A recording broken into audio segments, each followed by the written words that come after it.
네, 강의 다시 하겠습니다.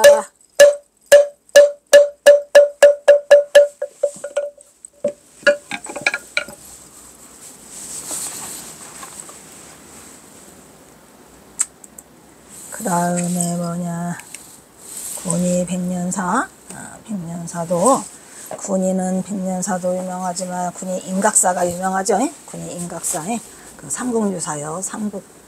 삼국유사 이련 스님의 삼국유사가 있는 곳이 군이 임각사고, 군이 백년사는 경화선사 당시에 거기에 강당이 있었다고 합니다. 지금은 복원 중 묘허스님. 이 군이 백년사는 김태읍의 인간경어에 나오는데 이 태자 좀 고쳐주세요. 인간경어 평전에서 언급되어 있고요. 그 다음에 설악산 백담사는 경어집에는 없고 어디에 있어요?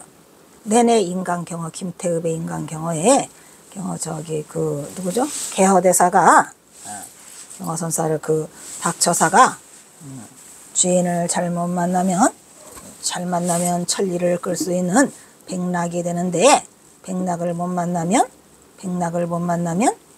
소금찜이나 지는 그러한 인물이 될 거니까, 이 동욱이는 장차 큰 인물이 될 것이니까 얘를 잘 키워라 라고 해가지고 개허대사가 속퇴하기 전에 백담사 강당, 아까도 말했죠? 벽송사 강당, 그리고 이 군이 이거 백년사 강당. 그래서 백년사가 작은 절이 아니었었나 봐요. 강당이 설립되어 있다는 걸 보면 거기를 들렸다고 합니다. 설악산 백담사도 강당이 있었답니다. 강원이. 그 다음에 이제 하동 쌍계사가 있는데, 쌍계사에 가면 뭐가 있죠? 칠부람이 있잖아요. 거기도 다녀가셨다는데 경어집에는 언급되어 있지 않아요. 하동 쌍계사뿐이 아니라 어디지?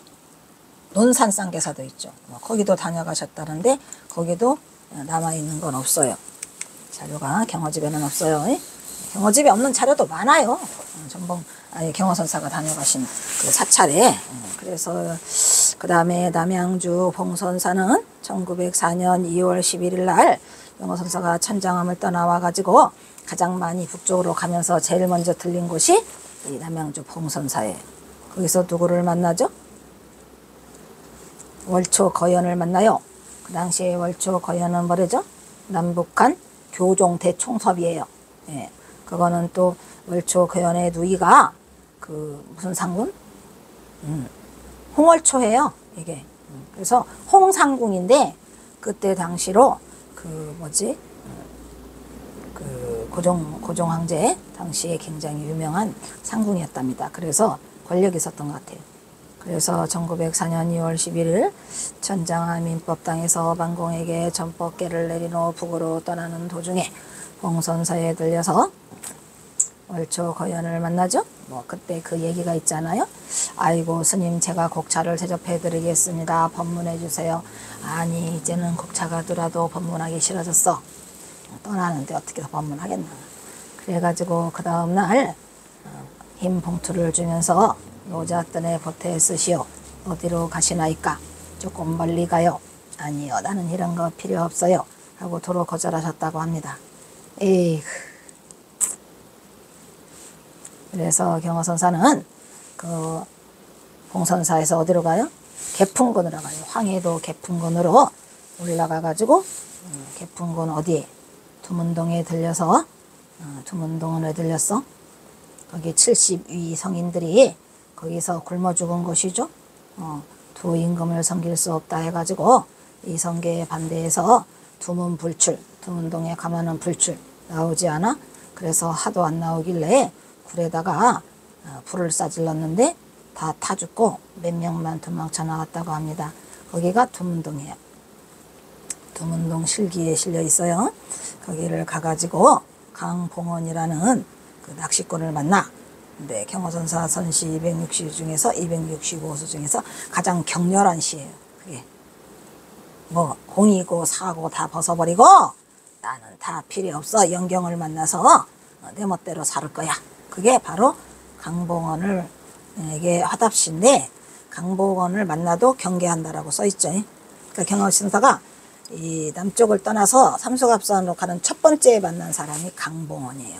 그래서 강봉원 하답시가 굉장히 의미가 있고, 예, 경화선사가 굉장히 그 속상해하고 있는 그 장면이 최고 극에 달하는 시가 이 월초거연, 아니 강봉원을 만나다야 화답시.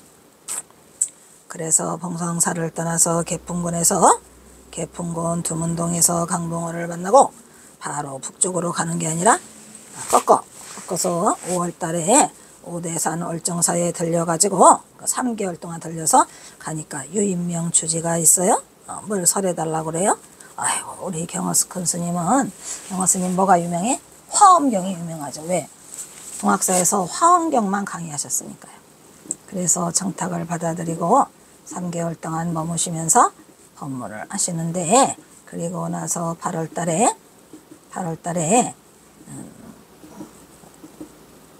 얼정사를 떠나서 안변 서강사로 떠나가지고 10월달에 도착을 하죠. 2달간 걸려요. 거기 가면서 이제 뭐를 들려? 금강산도 들리고 활성로도 들리고, 그래서 이제 거기다 시를 남기죠. 그래서 서강사로 떠나요. 대방광불 하엄경 아시죠? 얼정사 대방광불 하엄경, 대나무도 대자요, 대문도 대자요, 대장부도 대자요 해서 대자에 대방광불 하엄경 7자를 가지고, 대자 가지고 하루, 내일은 방자 가지고 하루, 뒷방도 방이요, 세숫대야 방도 방인가 봐. 그래서 전부 다 방방, 광은 또 광, 불, 하엄경 해서 법문을 그 제목만 가지고 일주일, 그 다음에 그 화엄경 안에를 3개월, 그래서 3개월 동안 대방광불 화엄경을 법문하셨다라는 유명한 일화가 있죠. 그 다음에 71번은 서산분수산대에 경허집에 대한 근거할 내용은 없어요. 그리고 이제 넘어와가지고 북한 사찰로 넘어오는데 70이라고 72, 73, 75는 왜 없지? 우리가 75군데를 들렸다고 하는데 그 나머지는 경허선사와 관계되지를 않지만 그냥 들린 거라고 했죠. 어디? 사성암, 또 어디 논산, 쌍계사, 하동 쌍계사, 불이람, 사성암, 또 어디더라? 경허선사와 관계없는 사찰을 몇 군데 들리게 돼요. 5군데. 그래서 아마 그걸 써놓은 것 같고 4군데. 76번에 안변 서강사를 들리죠. 안변 서강사는 삼수갑산으로 간지 8년 동안에 1904년에 들리죠. 금강산 여정에서 금강산 명구 2편, 헐성로에서 2편을 남기고 안변서가 10월에 도착해요. 언제? 10월 15일 날. 그것도 10월 15일이면 뭐예요? 동한 거죠.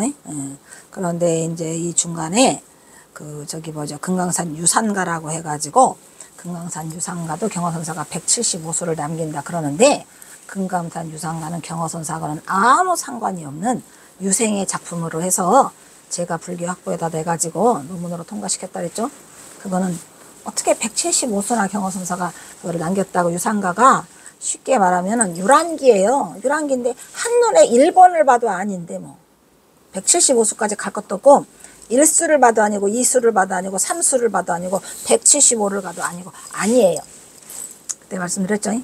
그래서 그건 아니고 그 임자가 나타나가지고 수덕사에 와서 설정스님한테 항의해가지고 그거는 경업에서 빼야 됩니다. 그래서 그렇게 하고 안변 서강사에서 500나한 개근불사의 증사로 가가지고 영월로에서라는 마지막 시를 10월달에 남기고 그냥 10월 15일 날 떠나오세요. 그 다음날 새벽에, 또 새벽에 몰래. 그래서 영월로에서라는 시도 새벽봉우리가 이렇게 푸르다라고 하는 시를 남겼어요. 그래서 여기서부터 경허선사는 1904년 10월 15일 날 모든 그 대선사라에서 공식 직함을 다 버리고 떠나서 원산 바닥에서 비승비속으로 그 모습을 드러내죠. 그래가지고 거기서 토르가라는 시를 써주고 목숨을 부지해서 다시 남으로 내려온다 이런 얘기야. 어디 남으로? 곡상군 신평면으로 내려와요. 곡상군 신평면으로 내려와서 박영상이를 만나죠.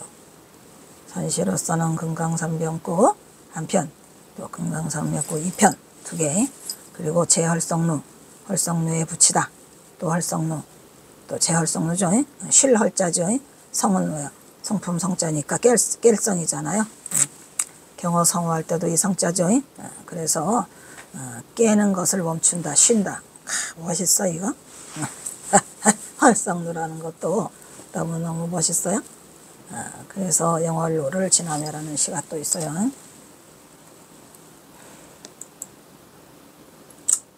그 다음에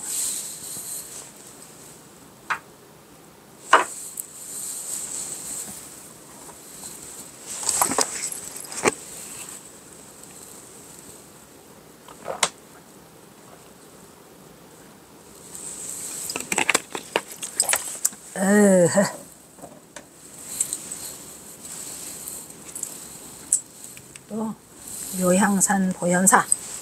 뭐냐? 묘향산 보현사는 삼수갑산 여정에 들리지요. 왜? 그 보현사의 말사가 상어남이니까. 그래서 선시는 남아있지 않지만 보현사 상어남이라는 시는 남아있어요. 누구랑? 오화천과. 그러니까 이 상어남은 가시던 길에 들린 게 아니고 그 어디에? 강계에서 안착을 하시고 강계에 그 오화천이라는 옹의 집에서 문간방을 행랑채해서 공짜로 살게 해주시죠. 공짜인지는 뭐죠. 하여튼 깎아줘, 집사를. 그래가지고 이 오화천 옹과 더불어서 상어남을 들려서 한 일주일을 쉬어요. 거기서 며칠 밤을 같이 쉬면서 회포를 푼다 해가지고 회포를 푼다잖아요.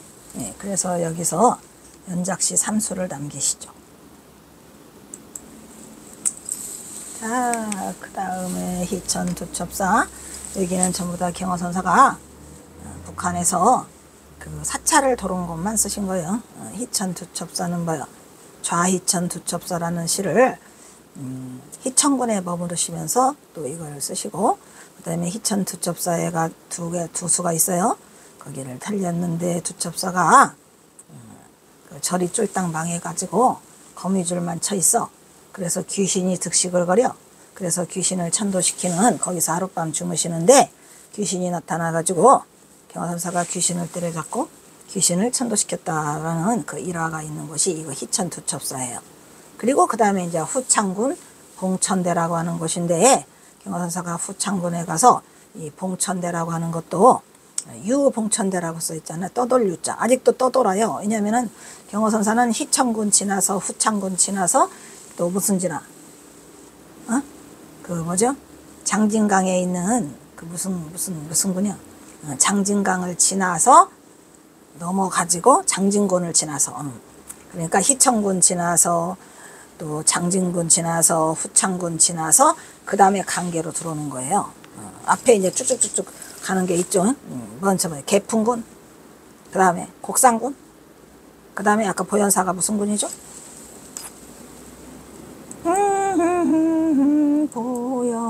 보영산이 희천군인가?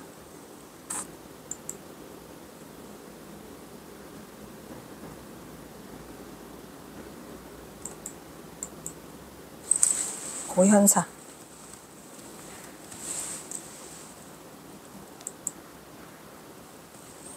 고현사, 이제 북한에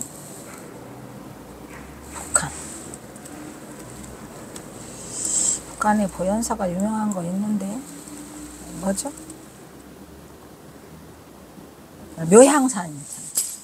묘향산 보현사죠. 그리고 상어남이 있고, 북한에 있는 사찰 중에서 영병군이다. 향산군이다.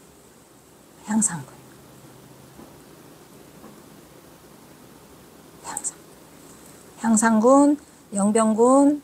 아이고, 우리 경어선사 들린 분도 많아요. 이 아래로 갈수록 맨 처음에가 남양주로 들리잖아요.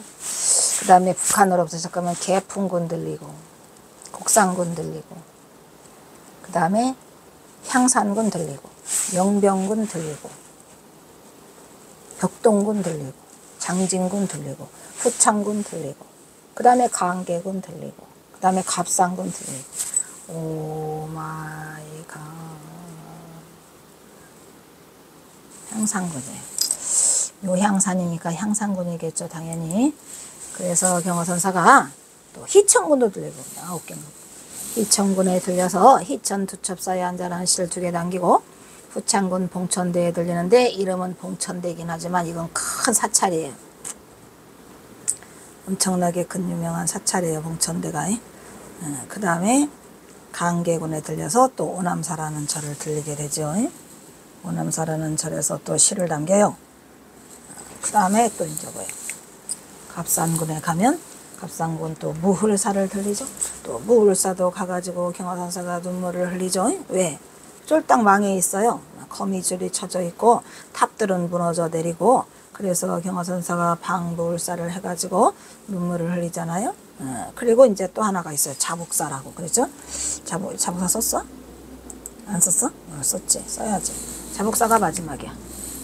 그래서 경화선사가 들린 사찰은 거의 83개로 끝나는 것 같아요. 그래서 남쪽에 75개, 북쪽이 8개.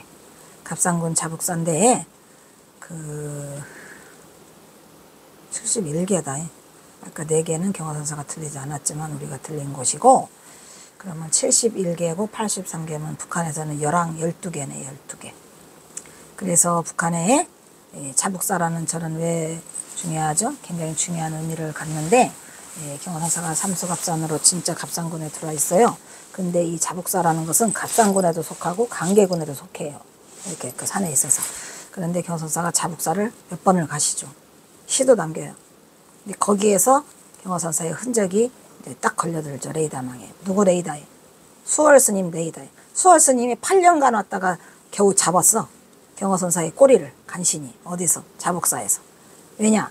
가니까 자북사에 들렸는데 그냥 경화선사의 그 소식이 거기서 유명해졌어. 왜냐면은 어떤 기인이 있는데 자북사를 자주 온다. 근데 광채가 난다. 근데 시도 잘 듣는다. 글발이 좋다. 이런 얘기를 듣고 거기서 마침 누구를 만나요? 김탁의 부인을 만나요. 재수씨를 만나죠.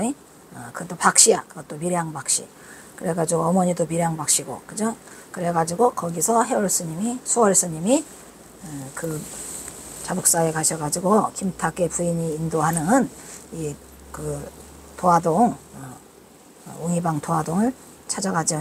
그래서 갔더니 경화선사가 난 그런 사람 보러 해가지고 끝끝내 만나주지 않는 그게 이거예요. 그래서 여러 벗들과 자북사에 올라라는 시가 있어요. 2편이나 있어요. 그래가지고 집신 몇 컬레 갖다 걸어놓고 경화선사한테 삼배 올리고, 만약에 이분이 대단하신 분이니까 만약에 열반하시면 나한테 알리시오 해가지고 알렸는데 너무 늦게 알렸어. 1년 4개월 만에 오죠. 경화선사가 1912년 4월 25일 갑상군 웅이방 도화동에서 열반을 하셨는데, 경화선사가 열반하셨다는 소식은 그 다음에 1913년 7월 15일에 당도를 해요. 그래서 이 그 망공, 해월, 운봉, 그 다음에 운암, 철옥, 여기 5명이 가가지고 북한을 갔는데 너무 빨리 그냥 정신없이 열흘 만에 도착해서 7월 25일에 도착을 해요. 그러니까 1년 4개월 만에 그 인편으로 그 경화선사가 열반했다는 소식이 전해지고, 그 1년 4개월의 공백 동안에 그 갑상군 웅이방 도화동에 있는 그 마을 사람들이 제사를 지내주고, 박난주 선생 지묘라고 그 저기도 무덤도 만들어주고, 그렇게 해서 제사를 지내고 있었더라, 이런 얘기예요. 아이고 힘들다. 그 다음에 2016년에 경화선사 발자취 3차례는 우리가 청계사 갔지요, 천정암 갔지요, 정해사 갔지요, 부석사 갔지요, 개심사 갔지요 까지 하고 끝내고, 지금 이게 6차에 들어오는 거는 6차가 어디야? 6차는 장곡사 할 차례네. 6차는 8월 21일 장곡사, 9월 24일 공림사, 10월 22일 수덕사, 11월 15일 법주사, 12월 13일 동학사를 끝으로 저기 2016년에 경화선사 발자취 10차를 끝내게 됩니다. 그러면 우리는 여기까지를 하고 그 다음에 뭐들 들어갈 차례요? 제6차 경어선사 발자취 선찰순례에 8월 20일 날 하는 청양 장곡사를 보도록 하겠습니다. 일단 여기서 이거를 꺼내야 되나 말아야 되나, 짧아서 끊기도 뭐하고.